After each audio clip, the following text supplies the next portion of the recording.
expanded to speak about Black internationalism.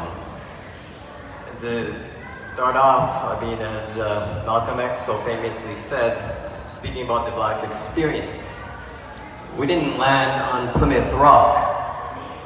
Plymouth Rock landed on us. I mean, right from the outset when he gave that speech in 1963, he understood that Black people have a storied history that doesn't start here.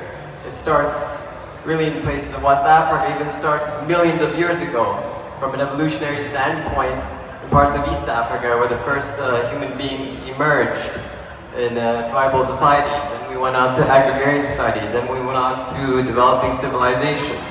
I mean, Egyptian civilization is a very good example of how Black excellence pursued for millennia, to say the least.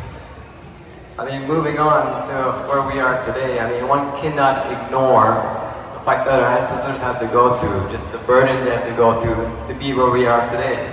So definitely give it up to our ancestors who made this all possible, who prayed for us, supported us, who could certainly not envision that one day we were here at an event in Scarborough, Ontario, celebrating Black excellence. Nothing short of remarkable. I mean, if we go back to even the 18th, 19th century with the abolition movement themselves, whether it be the Bahia revolt in Brazil, or the Maroon revolt in Jamaica, or the Haitian Revolution, I mean, it really set the foundations for Black resistance. It didn't stop there, it didn't start there, it was a byproduct of decades, if not centuries of struggle to where we are.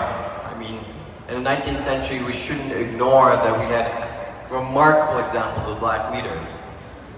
Like Usman Don Fodio of northern Nigeria, of the Sokoto leadership or caliphate. I mean, he himself resisted the British incursions there. I mean, there's actually a famous quote by Sheikh Usman Dan Fodio when he actually won against British resistance and was able to capture somewhere around approximately 100 to 160 soldiers. And many of his advisors and generals wanted to avenge them. But he so famously said in a quote that I think you should all remember, "They are not our teachers. They are not our teachers. They may have colonized us, pillaged us, taken our land, but we don't follow that tradition. We are embodied in the sacred tradition." And some of you may know that there are great civilizations in Africa, which, you know, credit to our Otep brothers. Some of you may know their names, whether you see them on their TikTok reels, Instagram reels, or YouTube shorts, whether it be Mansa Musa of the Malian Empire, or the Moors of Spain.